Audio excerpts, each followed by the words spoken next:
Hello off the hook, hello YouTube. New video, new luck in old, freshness. And that's because, folks, a lot of people out there are currently asking the question, or I think this is the most frequently asked question in the game right now. I don't have a Brogni, I don't have a Wixxwell. Is Titus trash now? And we have to say very clearly, no folks, absolutely not. For all dungeon content Spider, solo, well, not solo, but Spider, One Shot, Sand Devil, Shogun, and so on, you actually don't need either of those two heroes at all. And now, a viewer from Bronco's community left a really clever comment, probably discovered something, figured something out, and I definitely want to show you that. So, shout out to the viewer from Bronco, and also to Bronco himself, who already showcased this. I'll show you now basically how the whole thing works without these two heroes, so without Brogni and without our good old Wixxwell. So, for those of you who really don't have either of them, what do you need in the team? Most importantly, you need a Bloodshield accessory on your Titus. That's absolutely essential. It doesn't matter at all whether it's a ring, an amulet, or the banner. One is enough. And that ensures, so what does Bloodshield do? Bloodshield gives you a shield buff for 1 turn, so shield. Exactly. And this Bloodshield accessory, this shield, we can extend. And this will ensure that whenever we use Titus A2 at a specific time, which I'll show you in a moment, when exactly you need to do it, the shield gets bigger. If you don't meet these conditions, meaning if you don't make sure that the buff still has exactly 2 turns of uptime, the shield will no longer grow. But we can take advantage of this for ourselves. That means we only use Titus A2 when the shield still has 2 turns of uptime left. As I said, that's why we've put together the team in the background consisting of 3 buff extenders. I mean, you could also use just 2, but with 3 it's a bit safer to play. But I have to say, guys, this definitely does not work on auto. Yeah, right? No, it can't work on auto because Titus is only supposed to use his A2 when the buff still has 2 turns left. So we have 3 buff extenders in the team to make sure the buffs on Titus never expire. We also have Lydia for speed increase and defense down debuff. Then we also have a blocker hero, in this case Fearoy, because Fearoy is just perfect for this role. He's pretty much the best blocker hero out there. You could also use Lamassu. So yeah, you have a bit of freedom to choose here. I'd say I just pre-recorded the run and I'm going to start it now. And we'll go through it together while I explain to you in detail what happens at each stage, why, and when you're allowed to use which attacks. So the fight starts off as usual. We're playing on Nightmare difficulty. As you may have noticed, Titus has a completely wrong blessing. Please just ignore that, okay? Right now, on the test server, he has this blessing, but normally at 6 stars, he would get a devastating rift. But I wanted to make it a bit more representative for mid-game, or let's say mid to late game players without blessings, so you can see what kind of hits you can still land, even without Brogni and without walks. Alright, the fight begins. We start with Lydia's A2, then my Firewall goes next, and he'll probably put up block debuffs first. But actually, let me show you, let's go in first. Take a look here, yeah, a bit further. There's Titus standing there, right? The second one from the right is Titus, and he has a shield, okay? We're playing here completely, this is still with the shield set. So, one of the heroes is still wearing a shield set. And the shield set always lasts for 3 turns. Yes, that's very, very important. That's this buff. He doesn't have any other shield buff at the moment. Why not? Because he hasn't taken his turn yet. As soon as he deals damage now, he'll get a shield. Because of the Bloodshield accessory. Alright, now let's do some of our attacks first. Boom, boom, boom. There was a group attack. And now you can see on the right, a shield has appeared. Yes, this, the one with the 2 segments, that shield, that's the shield from our artifact from the Bloodshield. Yes, very, very important. And now the goal is to get this shield to a 2-turn uptime. Yes, there needs to be a 2 showing there. Yes, I'll wait a little bit longer for that. I don't do it right at the beginning. Because first we're going to use the A2. And you can see the shield immediately gets much bigger and now has 1 turn of uptime again, okay? 1 turn because every time you deal damage, you get the Bloodshield accessory for 1 turn. And the value of this shield depends on the damage dealt. Alright. Now, the next goal, yes, now we have 1 turn of uptime. At the beginning, the shield, you can actually ignore it. From the shield set, you don't need it. It can help a little bit at the start to max out the shield faster, but basically, a shield set isn't actually necessary in this team setup. So, now we have our buff extenders, and we're going to use them one after another. That means we want this shield, the one I'm pointing at with the mouse, to always have 2 turns of uptime. So, now we've used the buff extension once with the Mad Hatter, and it's at 2 turns. We're not going to use a buff extension with our anchovies now, because we want to stay at 2 turns, okay? no buff extension from our anchovies, and none from our icing either. I'll just use the A1 here. Perfect. And now I just wait until Titus's A2 is ready again. And I only use Titus's A2R. See? It's not ready, but that's not a big deal. We'll use a basic attack. The shield drops back down to 1.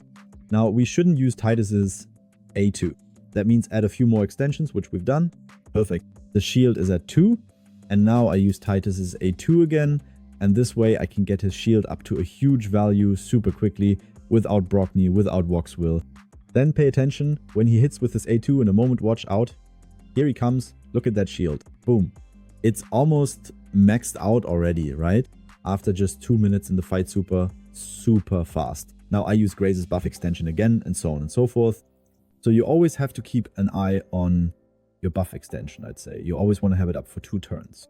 You can occasionally extend it to 3 turns. That's not a problem. If you know that the attack isn't ready anyway, like I just used the A2, so I won't be able to use it again right now, then it's fine to extend a buff to 3 turns. Here we just had a cooldown refresh, which was a bit awkward, so I'm going to delay things for now and just use the A1 once. But it's also very important to understand what's happening here. Normally, the duration of a buff is always more important than the size of the buff. That means if a Bloodshield accessory is applied to you, it only gives you 1 turn of uptime. And it doesn't matter whether you had a huge shield before that or not, right? The duration actually gets reset and the shield is completely reset as well. That's very important to keep in mind. That's why it's extremely important to always have Titus do the hit at this 2. You see, now we're at 2 boom, the shield is maxed out, right? If the shield looks like this, you've reached the maximum value. And now, once you've reached this point where the shield looks like this, you can keep extending the shield. It doesn't matter anymore. You can now always use your buff extension. I haven't done it yet in the video because I wasn't sure if it was fully leveled up. Beautif, it looks like this. It's maxed out. You won't be able to get much more out of it. That means once you've reached this point, you can always use your buff extension so that it never expires, and as a result, the shield will also never expire. And the key thing here is, as you can see, 2 rounds of uptime.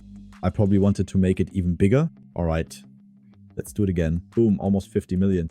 Now it's definitely maxed out. And now you could always use your buff extension. Very important. There's still one thing you really need to pay attention to, and it's extremely important. When the shield has 2 rounds of uptime. Yeah, so let me just go back a bit. All right, let's wait a moment. Okay, the shield has 2 rounds of uptime now, yeah, there, that shield here in the middle. And if your A2 isn't ready now, but the shield is maxed out, then at that moment you must not deal any damage. What would happen if we used A1 now? Because let's say A2 isn't ready. The shield would immediately become very small again. Because the damage from the Bloodshield ring depends on the attack. The size of the shield depends on the hit dealt by the attack. And the A1 doesn't hit particularly hard. That's why the shield would become much smaller again. So whenever A2 isn't ready and the shield only lasts for 2 turns, you'll have to use his A3. You can do that on the ally where you want to have more buffs. Of course, you also need resistance in the team and so on and so forth. But it's really important to understand this. If you have a shield uptime of 2, on the Bloodshield, the double-edged shield here and A2 isn't ready, please use A3. You must not deal any damage otherwise. Otherwise, the big shield will immediately be replaced by a much smaller one, depending on the damage from A1. And A1, well, compared to A2, of course, does significantly less damage. Then you would have to build the shield up again and so on and so forth. But this also means that even if your Titus gets eaten, it doesn't matter. The shield set, you can see, we've already lost the buff from the shield set, right? The shield set has long since expired or has been destroyed by damage because we can't increase it, but that doesn't matter. In this setup with Bloodshield, we only have 1 shield that we can actually extend, as of now I should add. Maybe something else will come up in the next few days. I could definitely imagine that there's another hidden code bug in there, but that's really something to keep in mind. That means once you've maxed out your shield, you can always use all the buff extensions. I'm going to skip ahead a bit now, and I'll do that at some point during the course of the fight. You can see here the buff is still only active for 1 turn right now. Alright, and now I've already done it. Now the shield is up for 5 turns. And now you can just keep going. Whenever Titus has his A2 ready, you can just use it without having to check the shield or anything like that. And that makes the run much safer in the long run. And as I said, even if it happens that your Titus gets eaten, what then? You can simply get him out again if you manage to. Of course, you'll just need to build your heroes with a bit more damage. In that case, Glaze is recommended again. And you can just get him out and start the shield with the Bloodshield accessory all over again using the same mechanic. And yeah, the run basically continues like that. I didn't play out the run to the end. You can see we're at round 45 now, and we've got 355 million here. Yeah, I eventually stopped as well, but it doesn't matter here. You can see the runtime is a bit longer now, 4 rounds and so on, because I kept using the buff extension and so on and so forth. I actually made exactly that mistake again during the run. Take a look. Here, the shield was still maxed out. Now, at some point, the mistake happens. I can go ahead and show you that. That's when I realized exactly what the issue was. So, buff extension to 2 perfect. And now the A2 probably isn't ready, so I use the A1. Watch closely. Exactly. Boom. No, it didn't happen yet. Okay. It hasn't happened yet. Strangely enough, I still haven't fully figured it out. It still has a few weird quirks, I'd say. But now something's about to happen. Watch closely. Boom, boom, boom. Yeah. Now there's another buff extension coming up. Perfect. Back to 2. When does the shield go down? At which point? Wait. Alright, and now it's already down. So what happened? Let's take a look. The shield is currently only for 1 turn. Here comes the buff extension. Oh, I'm being brave. Yeah. The shield expired. Yeah, I was too brave at that moment. Yeah. You see, the shield was only for 1 turn. I used the A1, and as a result, the shield naturally became much smaller again. Still good because his A1 now also deals decent damage, but of course not in proportion there you see it. I actually should have saved the A3 and then used the A3. So now I had to start maxing out the shield all over again. But it goes relatively quickly, even if you made that mistake. You see, 2 minutes later, the shield was maxed out again. So please always keep the A3 on cooldown. So really only use it in an emergency. If you say, oh, 2 turns of uptime and I don't have the A2 ready, damn, then use the A3 and you'll be on the safe side. That way the shield won't get smaller again in between, right? So where we ended up now, I stopped at 600 million, ruptures at 80. So we would get to a really high number there as well. Actually, this option with the Bloodshield might even allow for slightly stronger teams than what we had before with Boxville and so on, because you can save that whole slot you would have used for Boxville. Although I have to say you still need at least 2 buffer extenders anyway. You also need to be careful, just as a note if you want to use Emic, because Emic with his reset also applies a shield. That's really, really important. And the duration of this shield is 2 turns. That means every time Emic uses his A2, you would refresh this shield. That's why you can't really use Emic that well in this team setup with that background, so to speak. I'll show you the builds of the heroes in the team. We had Titus for 1. We're on the test server now, guys, right? As you saw, Titus is here. He's 6-starred, but he has the wrong blessing, okay? Emergency healing, don't copy this, please. Of course, crushing rend. But as I said, I wanted to get a bit more reasonable stats. He has a Bloodshield ring and still has Zeal and Merciless. That's pretty much the cherry on top of what you can equip. A lot of defense, only 180 speed. He doesn't really need crit rate. He got 100 because that's just how the stats turned out. And 330 crit damage. And of course, he also has resistance because the buffs can't be stolen, right? Classic setup. Cat's Eye and the following masteries. Exactly. Then in the team, we also had Grasher. Grasher is included primarily because of the defense booster, since he gives the group the defense increase. And Titus's damage depends heavily on the defense stat. So ideally, of course, you also want, it's not absolutely necessary, but it does boost the damage. Yeah, to have a hero in the with a defense booster, that's the idea. I built Grasher also before curse time, because with his A1 he has a group attack, so an AoE. That means we also have a relatively high uptime of Hex, but he's really only ideal because of his A2. He extends the duration of all buffs on an ally by 1 turn. The same goes for his A3, where he applies the defense increase and resistance increase. A really, really awesome combination for this team. So if you have Grasho, you should definitely use him. Then we had our Anchovies. I always call him Anchovies in the team. He's also running in the cursed set. You don't have to do that. It was a bit over the top. So if you use Reflex or Merciless so that you get the buff extension more often, you can do that just as well. I just put in more cursed gear. I also switched the slots around a bit from time to time. That's why he's still in cursed gear now. No blessing. Of course he's bugged. Cruelty, yes. No masteries, and he actually doesn't need them for this purpose. Then we had, who else did we have with us? We had the Mad Hatter with us. My Mad Hatter is running in full, cooldown reset gear. That is, we have 6 Merciless parts. We don't need that. We actually only need 4, plus a 2-piece set from Impulse. He also ends up with similar stats. Remember with area bonuses that we really have a bit of resistance here. But as I said, we also have Fearol on the team. And Fearol has the big advantage that he provides the accuracy debuff and a resistance boost, which makes us very, very safe against the buff steal. Of course, you still have the 3% as usual. But yes, with a resistance booster, you can significantly lower your resistance stat.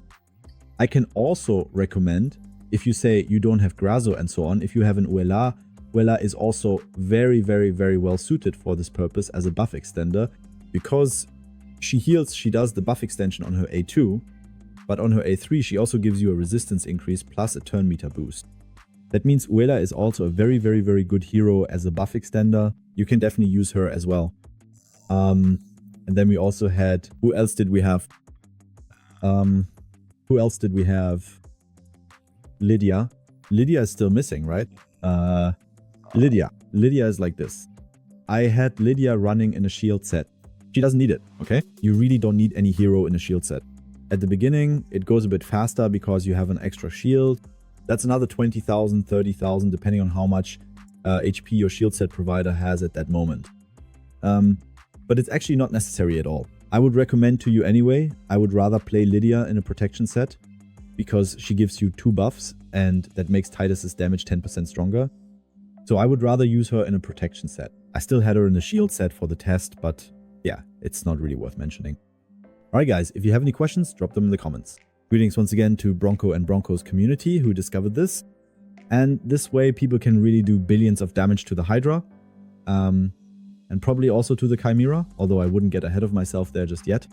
Let's focus on the Hydra first. And all of this is done without Brogni, without Boxwell. With that said, folks, leave your comments below and we'll see each other in the next video. Yours, take care. Choo choo.